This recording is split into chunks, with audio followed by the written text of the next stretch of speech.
Admiral Sunja Choi stared at the holographic display floating above the war room table. Numbers glowed in angry red across the projection, each one representing millions of lives that needed saving. The math was brutal and simple. Humanity had promised to evacuate 40 billion beings in 6 months, but their entire fleet could barely handle 2 billion under perfect conditions. "Show me the fleet numbers again," she said to her aide, Lieutenant Han Sol Kim. The young officer's fingers danced across his tablet, updating the display. "We have 847 vessels capable of interstellar travel," he reported. "That includes everything from military destroyers to civilian cargo haulers. If we strip out all unnecessary equipment and pack people like cargo, we might get 2.3 billion evacuees to safety." Dr. Haijin Kang looked up from her own calculations. As the chief logistics coordinator, she had been running numbers since Captain Dae-ho Kim's announcement reached Earth 3 days ago. Her eyes were red from lack of sleep. "That's assuming we can even reach all 17 systems," she said. "The dark matter storm is moving faster than our original models predicted. We'll need to complete the evacuations in 4 months, not 6, just to stay ahead of the storm front." Engineer Woo Jin-yoon slammed his coffee cup down on the table. 4 months? We'd need to build a fleet 3 times our current size, and we'd need to do it yesterday. He pulled up his own display, showing shipyard capacity across human space. "Every construction facility we have is already working at maximum capacity just for normal operations." Admiral Choi walked around the table, studying the projections from different angles. She had fought in 3 wars and survived the Titan mining disaster, but she had never faced anything like this. The responsibility felt like carrying a mountain on her shoulders. "What about civilian vessels?" she asked. "Private ships, corporate fleets, anything that can carry passengers?" Lieutenant Kim updated his display again. "We've already counted those, Admiral. Every luxury liner, every cargo hauler, every personal yacht in human space. It's still not enough." The room fell quiet except for the hum of computers and air recyclers. Outside the windows of the Luna Command Center, Earth hung like a blue marble against the black of space. 40 billion people were counting on the planet below to save them, and the mathematics said it was impossible. Dr. Kang broke the silence. "I've been studying the evacuee species," she said, bringing up biological profiles. "The Motari need specific humidity levels and mineral supplements in their food. The Jinn communicate through electromagnetic pulses that interfere with most human technology. The Corvin have clan-based social structures that could turn violent if families are separated during transport." Engineer Yoon nodded grimly. "So not only do we need impossible numbers of ships, we need them to be equipped for completely different life forms. Some need high gravity, others need low gravity. Some breathe methane, others need pure oxygen. We're not just moving people, we're moving entire ecosystems." Admiral Choi stopped walking and looked at each of her officers. "Are you telling me it's impossible?" "Yes," Dr. Kang said quietly. "Completely impossible," Engineer Yoon agreed. "The math doesn't work," Lieutenant Kim confirmed. Admiral Choi was quiet for a long moment. Then she smiled, and it was not a happy expression. "Good. That means we're exactly where humanity does its best work." She activated the room's main communication system. "Get me every shipyard manager, every fleet commander, and every corporate CEO in human space. Emergency Priority 1. We're about to ask them to do something impossible." Over the next 72 hours, the response surprised even Admiral Choi. The Aurora shipyards on Mars immediately halted all commercial projects and switched to emergency passenger vessel construction. The asteroid mining corporations began retrofitting their massive ore haulers with life support systems.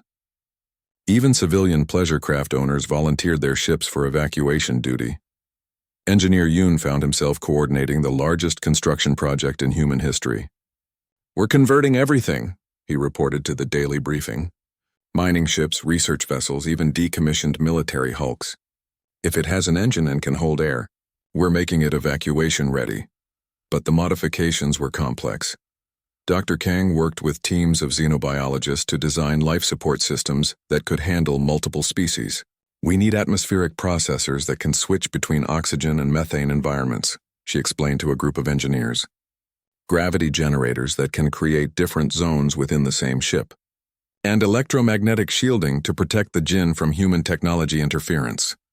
The work was dangerous and rushed. 2 workers died at the Titan shipyards when an experimental life support system exploded, A conversion project on Europa had to be abandoned when the ship's structure proved too weak for the modifications.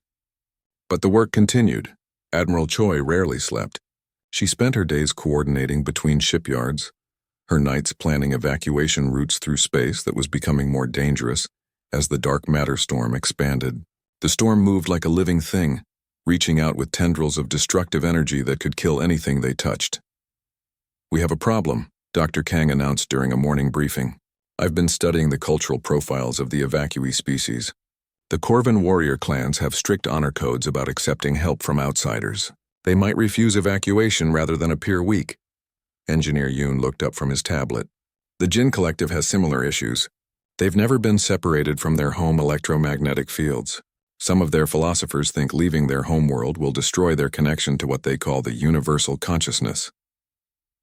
"And the Motari," Dr. Kang continued, "have extended family groups that can include thousands of individuals. They've never been separated from their clan networks. The stress of evacuation might kill them even if we get them safely off-world." Admiral Choi rubbed her temples. "So we're not just racing against time and physics. We're racing against culture and biology, too." The worst news came on a Tuesday morning. Lieutenant Kim burst into the command center with a communication from the observation posts near the storm front. "Admiral," he said, his voice tight with stress, "the storm has accelerated again. We're not looking at 6 months anymore, or even 4 months. We have 5 months total, and that includes travel time to reach the outer rim systems." The room went dead silent. Engineer Yoon's coffee cup slipped from his fingers and shattered on the floor. Dr. Kang stared at her calculations as if willing them to change. 5 months, Admiral Choi repeated slowly, to build the largest fleet in human history, travel across half the galaxy, and evacuate 40 billion people from 17 different star systems. Yes. Admiral. Admiral Choi looked around the room at her exhausted staff. These people had been working impossible hours for weeks, pushing themselves beyond all reasonable limits. They had families they had not seen, homes they had not visited, lives they had put on hold to attempt the impossible. "Well," she said finally, "I guess we work faster." Engineer Yoon was already pulling up new construction schedules. "We'll need to strip safety margins from the building process. Take risks that no sane engineer would approve. Some of the ships we build might not survive the journey." "Do it," Admiral Choi said. Dr. Kang started updating her logistics models. "We'll need to simplify the life support systems. Less customization for each species, more basic survival requirements. Some of the evacuees might be uncomfortable, but they'll be alive." "Do it," Admiral Choi repeated. Lieutenant Kim activated the emergency communication network. "Should I contact the other human colonies? Ask for additional support?" "Do it." As her staff rushed to implement the new timeline, Admiral Choi stood alone at the observation window, looking out at Earth. Somewhere in the darkness beyond, 40 billion people were counting on humanity to save them. Every calculation said it was impossible. Every logical analysis suggested they should abandon the mission and save whoever they could. But humanity had never been particularly good at accepting impossible odds. They were the species that had survived ice ages and plagues, that had built cities in deserts and farms in frozen wastelands. They were the ones who looked at impossible problems and asked not, "Can we solve this?" but "How fast can we solve this?" The dark matter storm was coming, and it would show no mercy to the species in its path.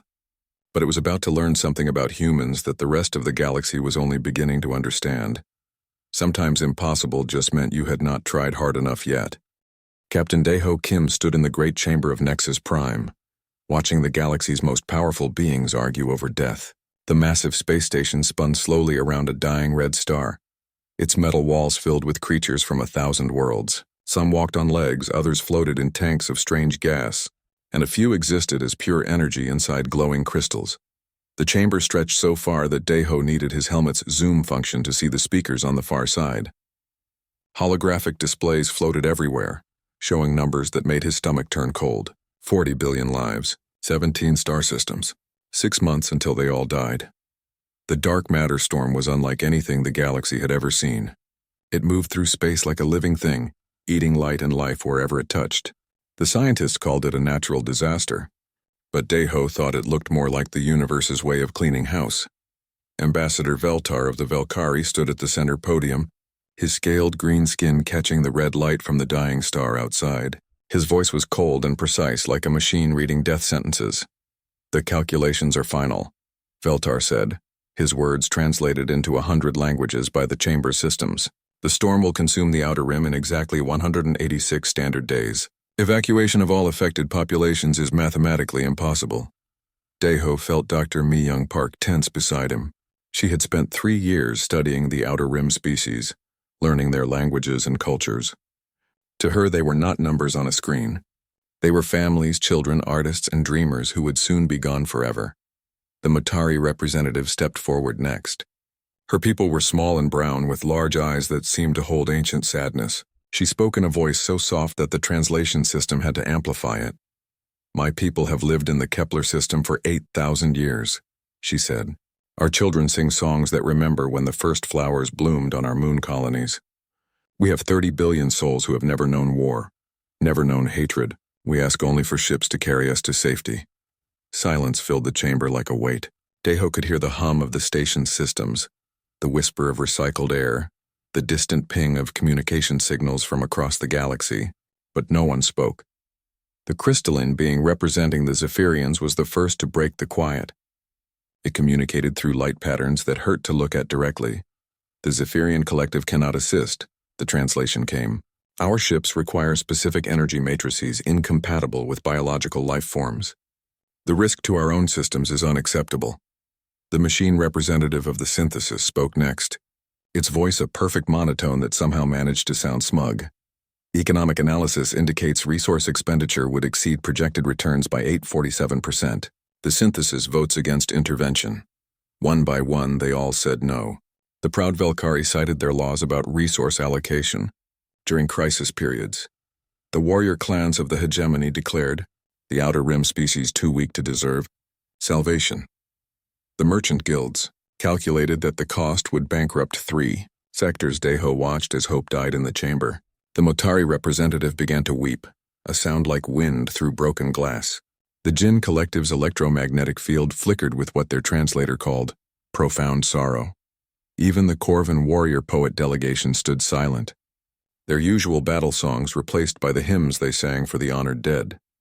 Dr. Mi-young Park leaned close to Daeho's ear. "They're not even trying," she whispered. "They're writing off 40 billion people like they're damaged cargo." Daeho thought about humanity's own history. He remembered the stories his grandmother told him about the early colony ships, the ones that failed when their life support systems broke down. Other species had watched those ships die, citing the same reasons he heard today. Too expensive, too risky. Not their problem. His people had learned to expect nothing from the galaxy except what they could take or build themselves. It had made them strong, but it had also made them angry. Humans were the species that other civilizations tolerated but never trusted. The ones who were too aggressive, too unpredictable, too willing to fight for causes that seemed hopeless. Ambassador Tae-min Lee, the senior human diplomat, caught Daeho's eye and shook his head slightly. The message was clear. Stay quiet, don't make promises we can't keep, let someone else play hero this time. But Daeho was not listening anymore. He was thinking about a message Dr. Park had shown him earlier, one that came from a Motari schoolchild on the planet Kepler 442b. The translation was simple and devastating. "Why won't anyone help us see tomorrow?" The child's name was Yuiara, which meant small hope in the Motari language. She was 7 years old and loved to draw pictures of the flowers that grew in her city's hanging gardens. In 6 months, she would be nothing but scattered atoms in the dark matter storm's wake, unless someone did something impossible. Daeho stood up. The motion activated his suit's communication systems, broadcasting his voice across the chamber's translation network. Thousands of alien faces turned toward him, some curious, others annoyed at the interruption. "The Terran Federation will undertake the evacuation," he said, his voice steady despite the earthquake in his chest. "All of it," the chamber erupted. Feltar's translated voice rose above the chaos, sharp with disbelief. "Captain Kim, your entire merchant and military fleet combined lacks the capacity for such an operation. The mathematical impossibility." "We'll find a way," Daeho cut him off. He could feel Dr. Park staring at him, could sense Ambassador Lee's horror at what he was doing. Human protocol said never make promises without authorization from Earth Command, never commit resources without proper planning, never volunteer for suicide missions. But protocols had not saved those early colony ships. Planning had not helped when humanity begged for assistance and received only calculations about cost and risk. Sometimes, Deho thought, you had to choose between what was smart and what was right. The Motari representative looked up at him with those large, dark eyes. Her people's translation systems turned her words into perfect, heartbreaking English. You would do this? Even though we have nothing to offer in return? Deho thought about Uiara and her drawings of flowers. He thought about 40 billion people who would die because the galaxy had decided their lives were too expensive to save. He thought about what it meant to be human in a universe that operated on cold logic and careful calculations. Yes, he said. We'll save everyone. The chamber fell silent again, but this time it was different. This time it was the silence of shock rather than despair. The Corvin delegation began a low, rhythmic chant that their translator called a song of impossible courage. The Jinn Collective's electromagnetic field shifted to what the humans learned meant amazement beyond calculation. Ambassador Lee was already reaching for his emergency communication device, probably to contact Earth Command and explain that one of their captains had just committed humanity to the largest evacuation in galactic history. Dr. Park was running calculations on her tablet, her face pale as the numbers revealed the true scope of what Deho had promised. But the Motari representative was smiling through her tears. And somewhere in the Kepler system, a little girl named Uiara would live to see another sunrise. For now that felt like enough. Veltar's voice cut through the noise one final time. Captain Kim, you understand that failure means not only the death of the Outer Rim populations, but likely the destruction of your own rescue fleets? You are gambling with your species' future. Deho looked at the ancient Velkari, at the cold reptilian face that had just written off 40 billion lives without a moment's hesitation. Maybe, he said, but that's what makes us human. The session ended in chaos with delegations shouting questions and demands. But Deho was not listening anymore. He was already thinking about ships and schedules, about the impossible math of moving 40 billion people across 17 star systems in 6 months. It could not be done. Everyone in the chamber knew it, including him. They were going to do it anyway. Captain Borahan gripped the armrests of her command chair as another dark matter tendril lashed against the shields of her ship. The indomitable hope. The bridge lights flickered, and she could hear the stressed whine of the protective systems fighting to keep the deadly energy at bay. Through the view screen, she watched 3 other human vessels struggling through the same hellish conditions, their hulls glowing with radiation burns. Shield strength at 60%, reported her navigation officer, Lieutenant Minho Park. His voice was steady, but Bora could see the sweat on his forehead. They had been running evacuation missions for 3 months now, and every trip into the storm zone was like diving into the mouth of a hungry beast. The evacuation was not going as planned. Nothing about this mission had gone as planned. In the converted cargo bay that now served as a temporary shelter, 15,000 Corvin refugees waited in tense silence.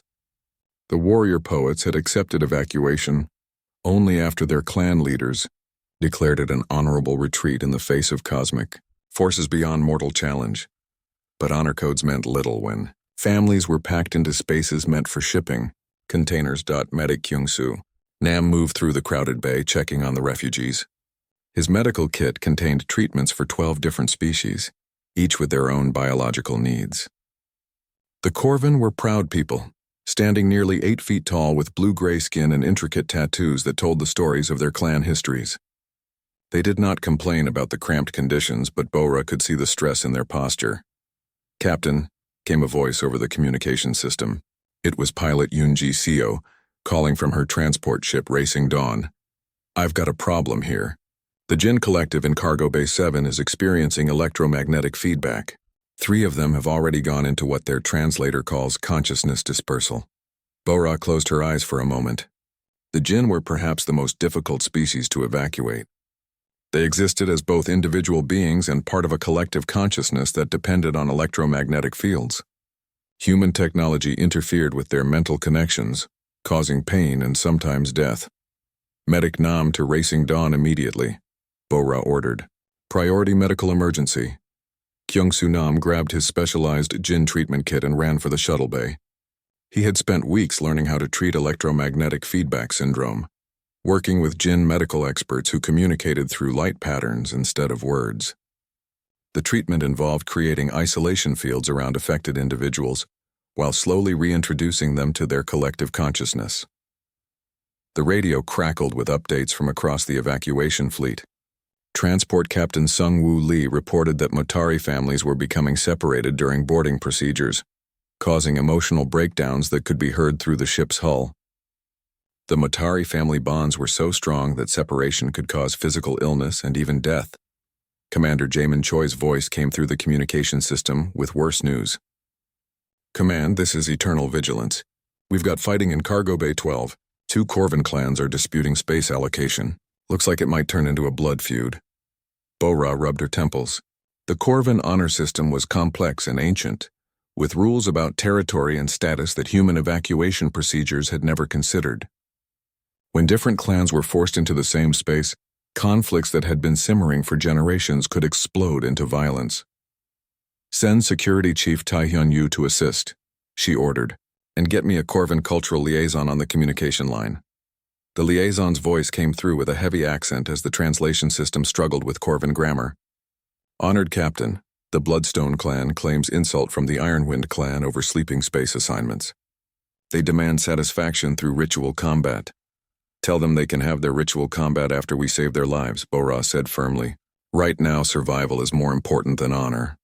But even as she said it, Bo-Ra knew she was asking these proud warriors to violate everything they believed about proper behavior. The Corvin would rather die with honor than live with shame. It was both admirable and terrifying. The worst moment came when pilot Yoonji Seo's voice burst through the communication system, high with panic. "All ships, this is Racing Dawn. We've lost main power in the Kepler 442 system. Dark matter surge hit us harder than expected. We're drifting and the storm front is less than 6 hours away." Bo-Ra felt her blood turn cold. Racing Dawn carried 50,000 Motari refugees, including thousands of children. If they could not restore power and get clear of the system, the dark matter storm would sterilize everything in its path. "Status report.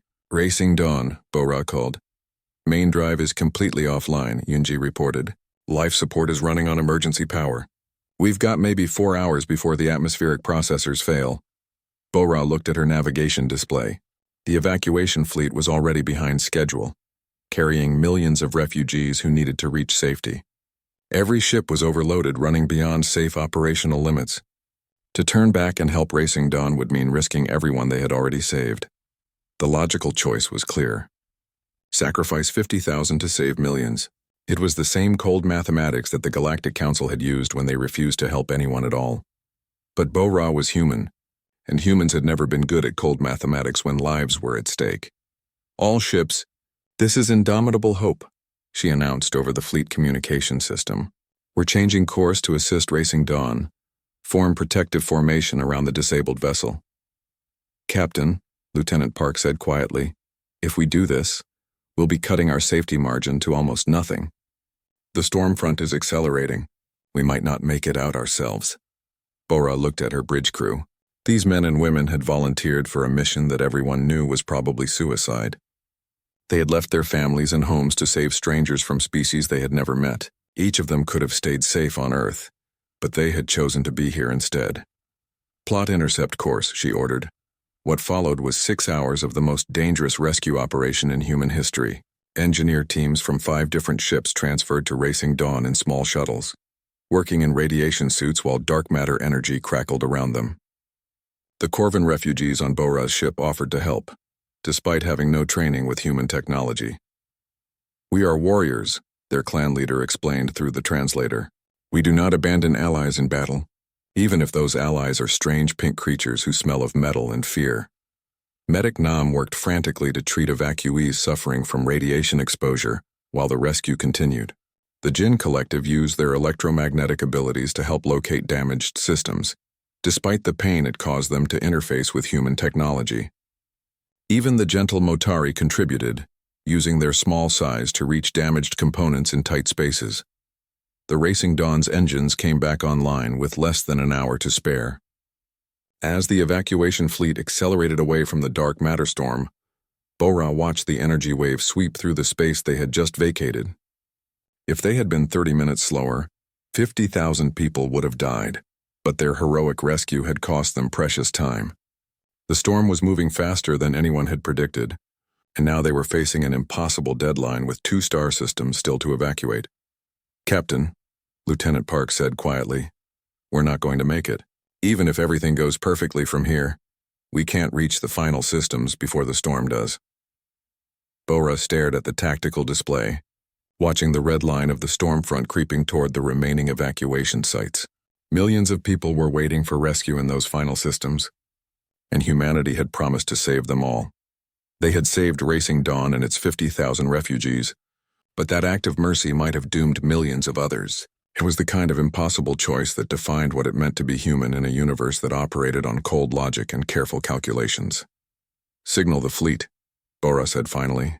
"All ships to maximum speed. We're not leaving anyone behind." As the indomitable hope accelerated toward an impossible deadline, Bora thought about the choice they had made. They could have abandoned Racing Dawn and saved time. They could have made the logical decision that sacrificed few to save many, but they had chosen to save everyone or die trying. It was not logical, it was not efficient, and it was probably going to get them all killed. It was also the most human thing they could have done. Lieutenant Dong-Hyun Lim stared at the tactical display in the command center of the evacuation fleet flagship. 2 red dots pulsed on the screen, marking the final star systems that needed evacuation. The Corvin homeworld of Vashtai and the Jinn collective worlds of the ethereal reach. Between them and safety, a wall of dark matter energy crept forward like a tide of death. The mathematics were simple and cruel. The dark matter storm would reach both systems at exactly the same time in 72 hours. Humanity's exhausted evacuation fleet, already pushed beyond all safe limits, could only save one. Dr. Sun Mio sat at her workstation, surrounded by cultural files and psychological profiles. She had spent months learning everything she could about the species they were trying to save. Her eyes were red from crying as she read the final messages coming from both systems. "The Corvin are singing their death songs," she reported to the assembled fleet commanders. "Their warriors are preparing for the final battle against an enemy they cannot fight. They're composing poems about dying with honor under their home sun." She switched to another communication channel, and the bridge filled with a strange, beautiful harmony that made everyone's skin tingle. It was the Jinn Collective's final transmission. Mathematical equations that described the nature of consciousness itself, sent as a gift to the universe before they died. "The Jinn are transmitting what they call their last theorem," Dr. O continued, her voice breaking.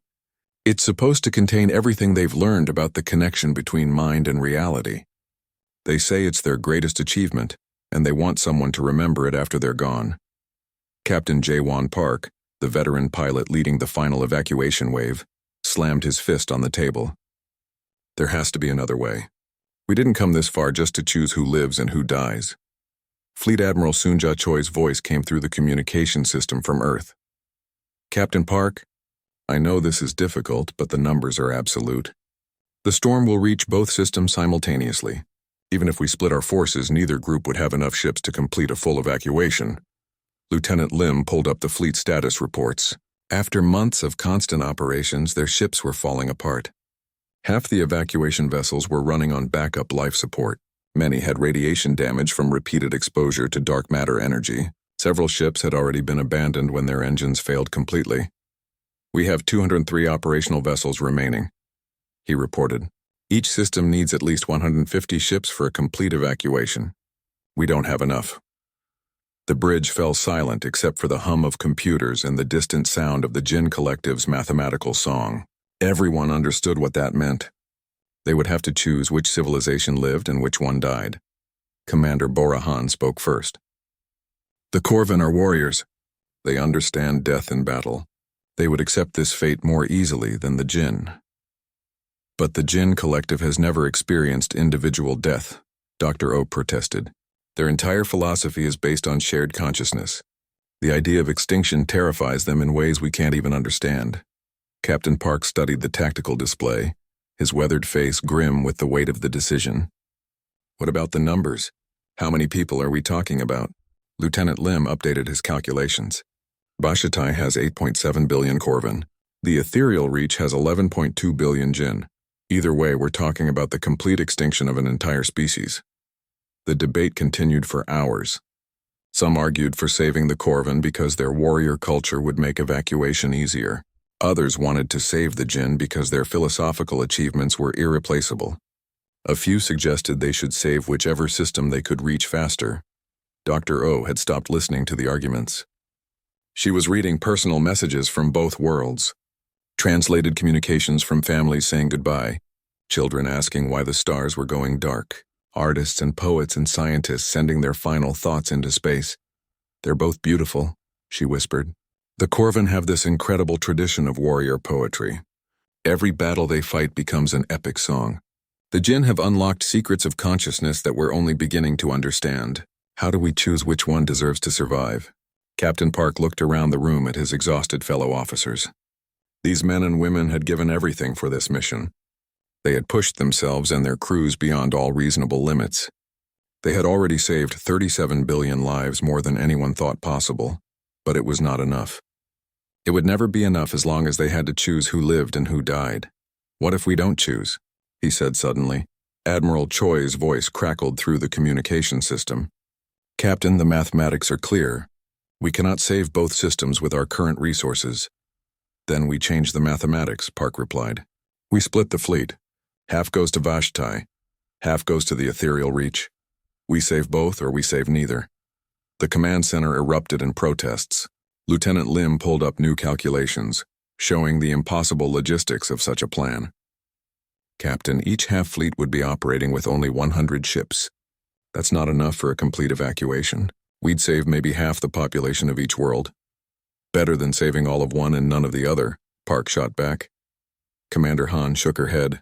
We'd be guaranteeing failure at both locations. Instead of saving one species completely, we'd doom both species to partial extinction. And we'd be risking our entire fleet, Dr. O added. With such small numbers, if anything goes wrong at either location, we could lose everything. Captain Park stood up and walked to the view screen, looking out at the stars where two civilizations waited for salvation. You're right, he said. It's insane. It's impossible. It's everything that military doctrine says we should never do. He turned back to face the room. It's also the only choice that doesn't require us to play God with billions of lives. The debate that followed was fierce and desperate. Every officer in the room understood the stakes. They were not just deciding the fate of two species. They were defining what it meant to be human in a universe that demanded impossible choices. Some argued for the logical approach. Save the civilization they could reach most easily, and accept the loss of the other. Others supported Park's plan to attempt saving both, even though it meant risking total failure. Admiral Choi finally ended the debate with a simple question. Captain Park, if we do this, what are our chances of success? Park looked at Lieutenant Lim's calculations one more time. Honestly, maybe 20% chance of saving everyone, 60% chance of saving some from both worlds, 20% chance of losing everything. And if we choose one system to focus on, 90% chance of complete success for one species, 0% chance of survival for the other. The communication channel was quiet for a long moment. Then Admiral Choi's voice came through, tired but determined. Do it, split the fleet, save both or save neither.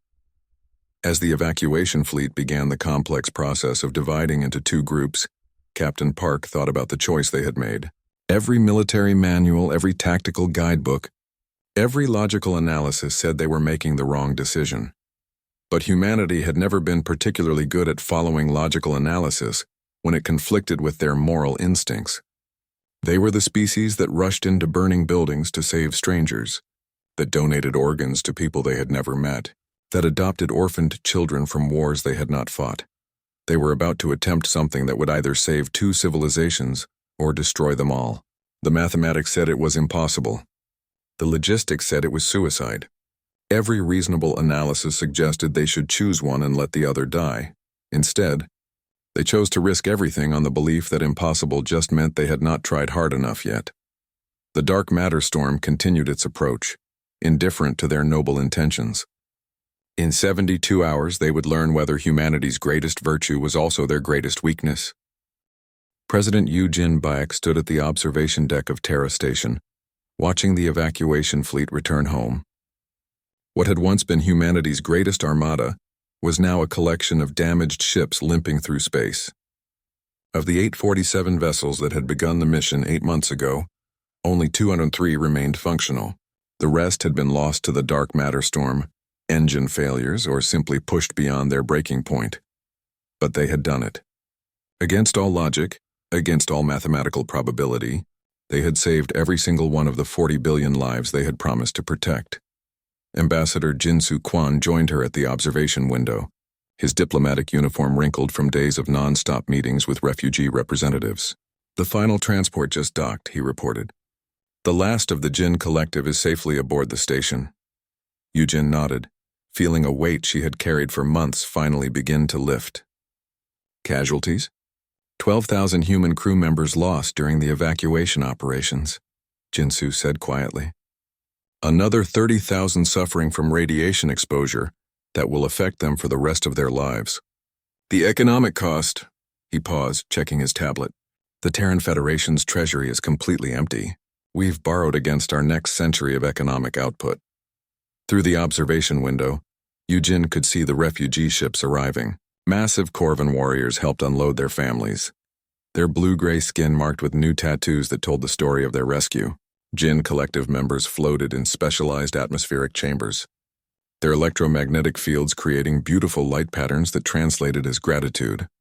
The gentle Motari moved in large family groups, their brown faces showing relief and wonder as they saw the safety of human space.